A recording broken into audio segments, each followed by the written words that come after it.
नमस्ते everyone, पुन्हा एकदा माझ्या चॅनलमध्ये तुमचं स्वागत आहे. तर आज आपण बघणार आहोत वर्ग 10वा यामधला 10वा पाठ जो आहे रंगसाहित्याचे तो बघणार आहोत. तर रंगसाहित्याचे यामध्ये लेखकाने आपले विचार, भावभावना योग्य प्रकारे आणि प्रभावीपणे मांडण्याच्या असतील तर भाषेवर प्रभुत्व हवे आहे. आणि मराठी भाषा विविध साहित्य प्रकारांनी समृद्ध आहे. या साहित्याच्या वाचनाने भाषेचे प्रभुत्व आणि येते आणि जीवनानुभव समृद्ध होतो. तर प्रस्तुत पाठातून विविध साहित्य प्रकाराद्वारा प्रकारांचा परिचय करून देण्यात आलेला आहे. आणि या साहित्य प्रकारांशी मैत्री केली तर मनोरंजनाबरोबर आपले ज्ञानही वाढेल असा संदेशही दिलेला आहे. तर नाट्य स्वरूपातील हा पाठ साहित्यातील विविध कलाकृतीचा परिचय करून देणारा आहे.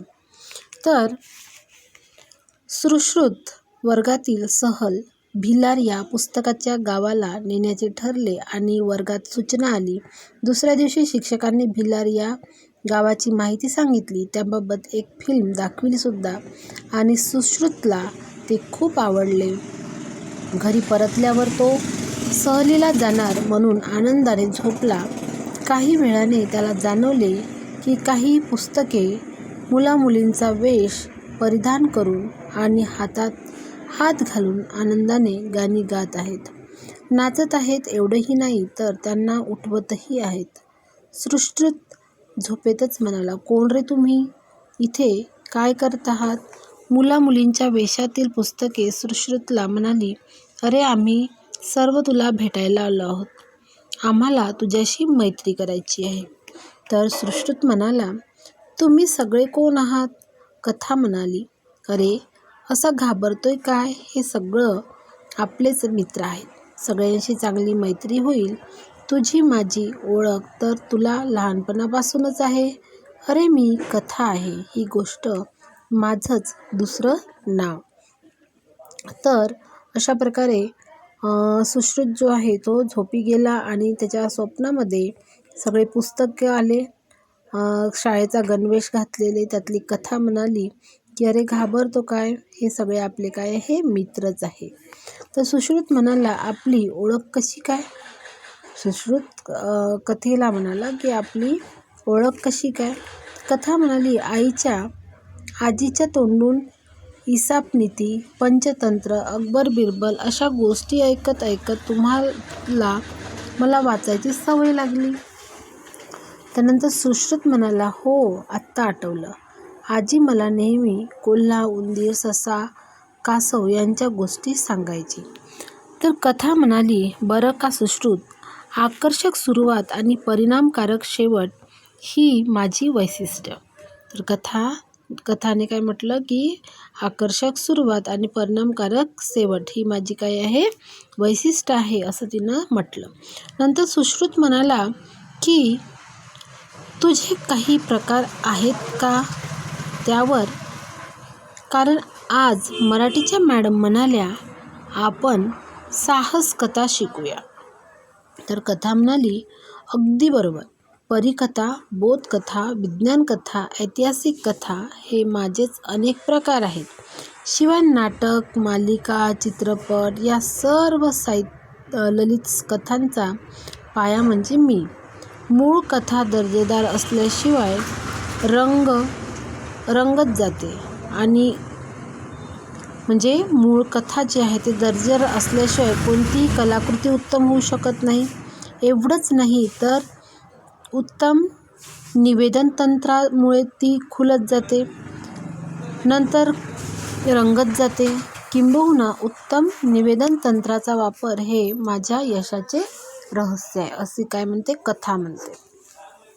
नंतर तिला सुश्रुत म्हणतो की "तुला निर्माण करणाऱ्या लेखकांची नावं मला सांग ना."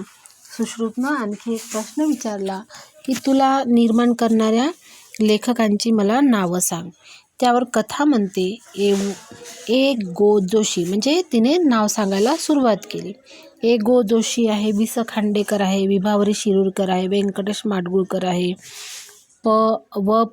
काळे आहे, शंकर पाटील आहे, अण्णाभाऊ साठे आहे, बापूराव बागुल आहे, मा.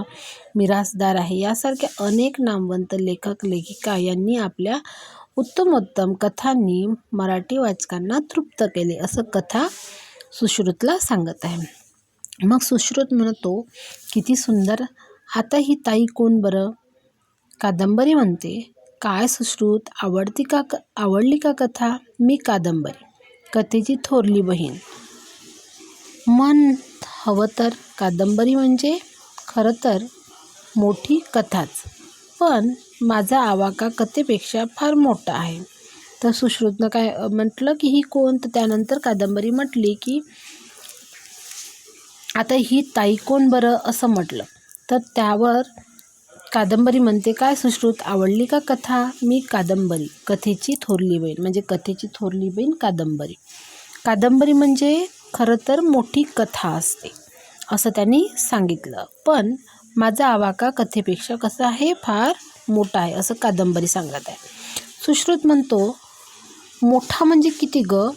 तर कादंबरी म्हणते, अरे माझ्यात खूप खूप पात्र असतात, त्याचा परस्पर संबंध असतो.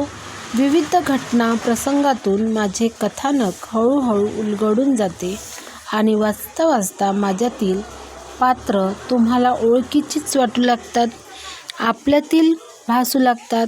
अनेक अनपेक्षित वळण घेत घेत मी वाचकांच्या उत्कटता वाढवते. नंतर आता या कथानकात पुढे काय होईल याचा विचार करत करत वाचक माझ्यात गुंतून जातो व रममाण होतो, असं तिने सांगितलं कादंबरी सुश्रुतला.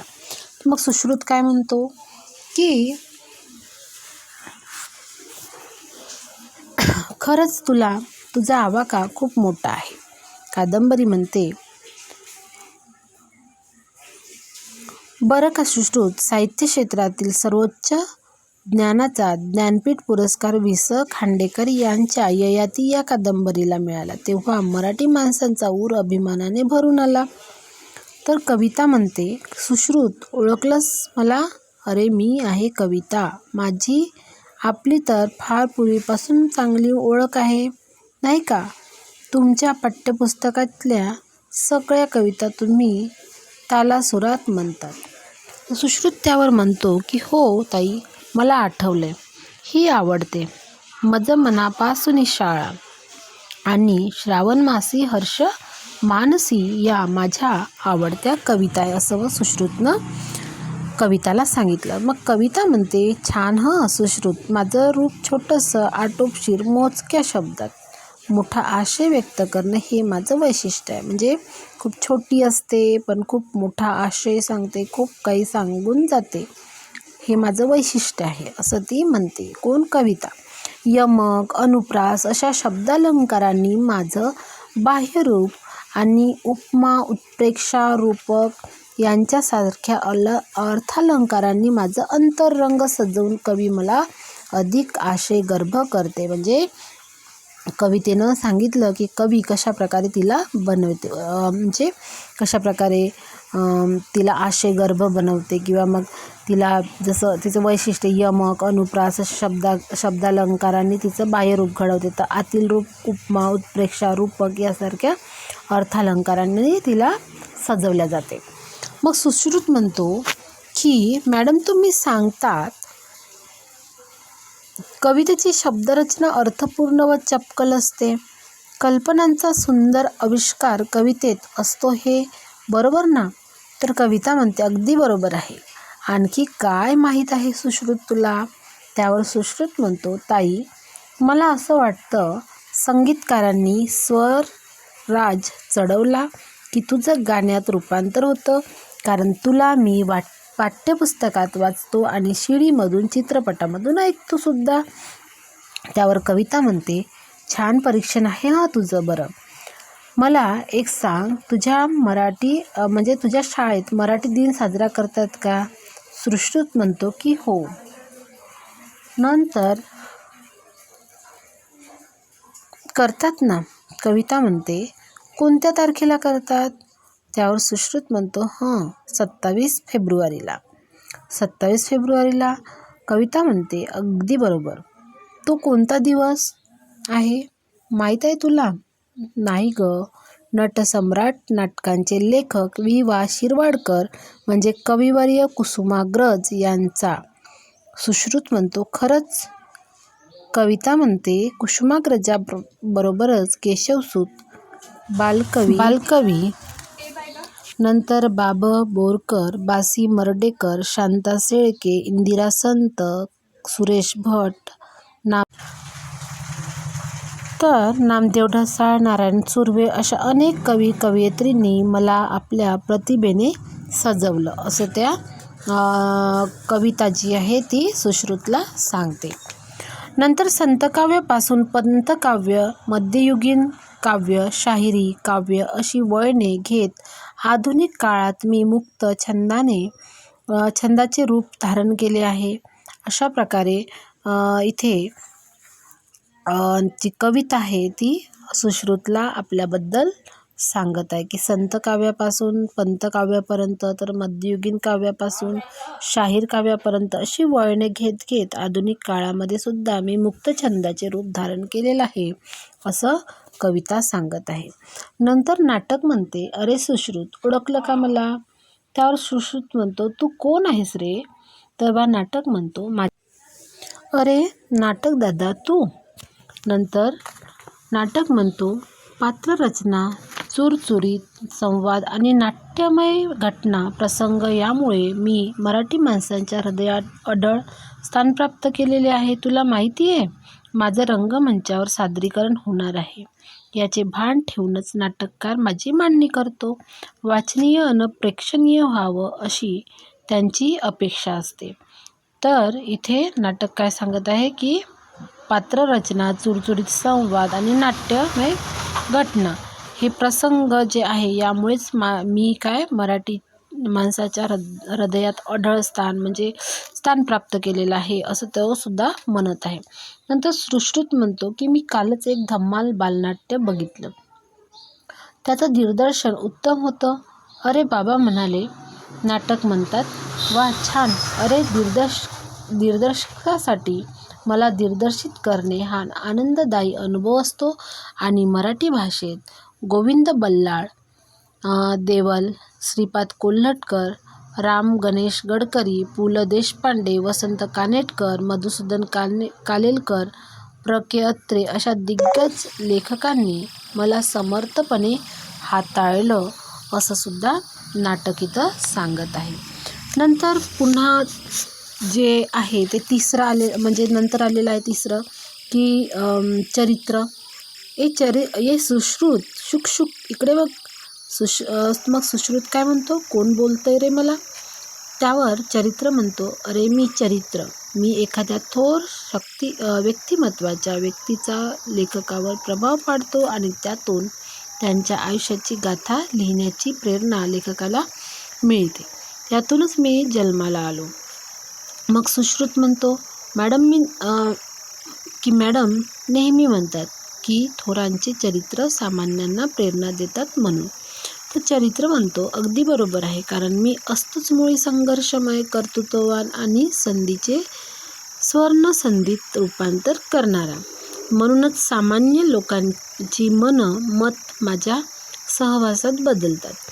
बाबासाहेब पुरंदरे, धनंजय गाडगे, भा. द. खेर, रणजित देसाई अशा अनेक प्रसिद्ध लेखकांनी मला हाताळले, असं सुद्धा तो चरित्र सुश्रुतला म्हणतो. नंतर सुश्रुत म्हणतो, वा, सर्व ताई दादांनी मला किती छान माहिती दिली. आता हा कोणता दादा बरं? त्यावर आत्मचरित्र म्हणतो, मी आत्मचरित्र आहे आणि चरित्राच्याच कुटुंबातील एक आहे. चरित्र म्हणजे एखाद्या व्यक्तीच्या आयुष्याचं लेखनात केलेलं वर्णन. नंतर तर मी म्हणजे आत्मचरित्र म्हणते, तर मी म्हणजे व्यक्तीच्या स्वतःच्या जीवन प्रवासाचं तटस्थपणे केलेलं वर्णन. माझ्या आयुष्यात आलेले विविध टप्प्याचे, वळणाचे आणि भल्या बुऱ्या अनुभवांचे कथन मी स्पष्टपणे, तटस्थपणे करतो. त्यातून मी साकारला जातो, असं तो आत्मचरित्र म्हणत आहे. स्वातंत्र्यवीर सावरकर, सुनीता देशपांडे, माधवी देसाई, डॉक्टर जयंत नारळीकर, डॉक्टर प्रकाश आमटे, मल्लिका अमर शेख, दया पवार, विश्राम बेडेकर, लक्ष्मण गायकवाड हे माझे गाजलेले लेखक आहे असं सुद्धा ते म्हणत आहे. कारण यांचंसुद्धा जे आत्मचरित्र आहे या सगळ्या लेखकांचं खूप गाजलेलं आहे. सुश्रुत म्हणतो, अरे सर्वात शेवटी तो कोणता दादा उभा आहे आणि तो माझ्याशी बोलणार नाही का? तेव्हा प्रवास वर्णन म्हणतो, का नाही बोलणार? जरूर बोलेन. अरे मीच तुला घरी बसून दूरच्या गावी देशी पोहोचणार ना. त्यावर सुश्रुत म्हणतो, म्हणजे आणि ते कसे काय? प्रवास वर्णन म्हणतो, माझं ते कामच आहे. एखाद्या ठिकाणी प्रवास करून आल्यानंतर प्रवासाची प्रेक्षणीय ठिकाणांची रोचक मुद्देसूद आणि जशीच्या तशी माहिती वाचकांपर्यंत मी पोचवतो. ही माहिती रटाळ कंटाळवाणी न होऊ देता रंजक आणि पद्धतीने मनोवेधक भाषेत मांडणं हे लेखकाचं कसब असतं. लेखक त्या ठिकाणच्या माहितीबरोबरच स्वतःचे अनुभव, भावना, निसर्ग सौंदर्य, व्यक्तिविशेष याचीही सुरेख मांडणी करतो. मग त्यावर सुश्रुत म्हणतो, म्हणजे ना तिकीट, ना व्हिसा, ना बस, ना विमान, कुठेही जाऊ शकतो सर्व ठिकाणांना भेट द्यायला तुझ्या माध्यमातून. त्यावर प्रवास वर्णन म्हणतो, अगदी बरोबर आणि हेच माझं वैशिष्ट्य आहे. म्हणूनच मला गंगाधर गाडगे, राभी जोशी, पु ल देशपांडे, रमेश मंत्री, मीना प्रभू अशा मोठ्या लेखकांनी आपलंसं करून प्रसिद्ध केलं. त्यावर सुश्रुत म्हणतो, किती छान आहेत तुम्ही सगळेजण. तुमच्याशी मैत्री करायला मला खूप आवडेल. तुमच्यासारख्या निस्वार्थी मित्रांमुळे माझं मनोरंजनही होईल, ज्ञानही वाढेल आणि त्यामुळे माझे लेखनही सुधारेल. त्यावर सगळेजण म्हणतात, आणि सगळ्यात महत्त्वाचं म्हणजे आम्ही तुला कधीच सोडून जाणार नाही असं ते सगळे मित्र म्हणते. म्हणजे नाटक, कविता, चरित्र, आत्मचरित्र, प्रवास वर्णन सगळे. नंतर पुस्तके म्हणतात, सगळे गातात. साहित्याचे रंग विविध हे भुलविती साऱ्या रसिक जना, इंद्रधनु ते सप्तरंगी जसे सुशोभित करते गगना. धन्य आमुची माय मराठी, धन्य साहित्य संपदा, वाचू आनंदे, लिहू नेमाने वाङ्मय रसात न्हाऊ सदा. तर अशा प्रकारे हा जो पाठ आहे इथे संपलेला आहे. जर तुम्हाला हा आवडला असल्यास व्हिडिओला लाईक करा, चॅनलला सबस्क्राईब करा. असंच भेटू आपण दुसऱ्या व्हिडिओमध्ये. तोपर्यंत बाय बाय.